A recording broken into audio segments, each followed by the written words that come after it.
Afrini Hidayanti, SPD. Baik, nama saya Arsad. Saya guru di SMA Islam Bunga. Yang pertama, apakah Ibu mengetahui arti dari distribusi informasi? Jika tahu, tolong dijelaskan. Distribusi informasi itu adalah memberikan informasi kepada orang yang tepat di waktu yang diminta. Jadi distribusi informasi ini adalah penyampaian informasi yang tepat ke orang yang tepat. Apakah Ibu mengetahui cara mendistribusikan informasi menggunakan media sosial? Ya, tahu. Dengan kalau media sosial, kalau di Instagram biasanya bisa copy link, bisa dibagikan ke direct messengernya atau di copy ke story atau feed. Menurut saya, kalau kita ingin mendistribusikan informasi di media sosial, kita harus tahu dulu ke siapa yang akan kita informasikan, ke grup mana atau ke person yang mana agar tepat sasaran. Apakah Ibu mengetahui cara mendistribusikan informasi menggunakan aplikasi obrolan?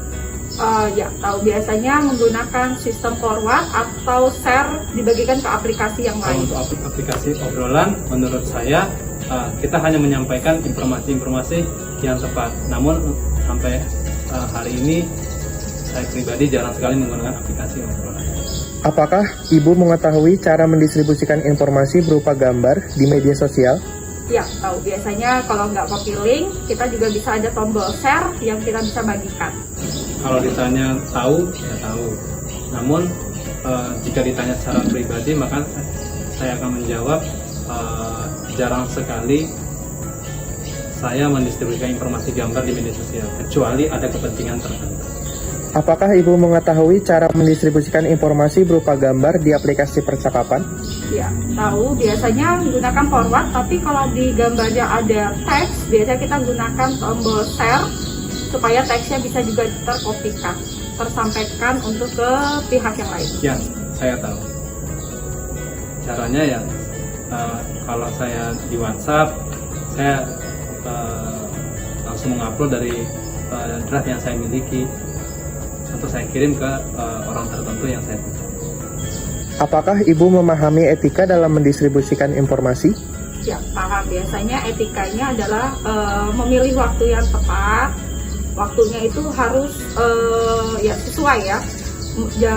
Terus tidak mengandung, biasanya informasinya diusahakan tidak mengandung unsur yang berkaitan dengan sara, agama, ras, suku, atau provokasi. Insya Allah saya tahu. Yang pasti biasanya saya prolog dulu, saya berikan salam dulu dan saya sampaikan dulu apa yang saya maksud agar dipahami juga dan tidak mengganggu si penerima informasi. Apakah Ibu memahami dampak mendistribusikan informasi? Ya, tahu. Kalau dampaknya bisa positif, bisa negatif ya, tergantung informasi yang kita berikan. Kalau informasinya berupa provokasi, maka bisa jadi dampaknya negatif. Jadi banyak orang yang terpengaruh dengan berita-berita yang tidak benar. Atau juga beritanya mungkin bisa jadi juga hoax ya. Kalau informasi yang diberikan sesuai kenyataan, fakta, maka itu bisa menambah pengetahuan. Informasinya juga bisa menambah pengetahuan dan menyampaikan kebenaran berita gitu atau sesuatu.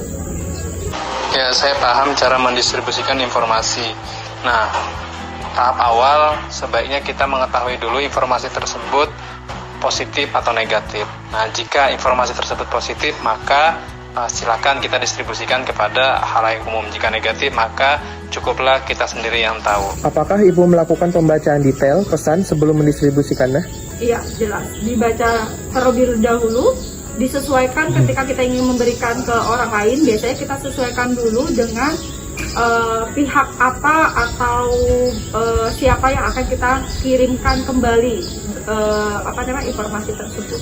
Alhamdulillah, sebelum semua informasi saya kirim, saya bagikan, selalu saya baca dulu benar atau tidak. Jika benar, saya akan distribusikan. Jika tidak, maka akan saya hapus. Apakah Ibu menyaring pesan sebelum mendistribusikannya? Jika iya, bagaimana caranya? Biasanya iya, kalau informasi yang didapatkan itu bisa disampaikan secara keseluruhan, biasanya langsung di forward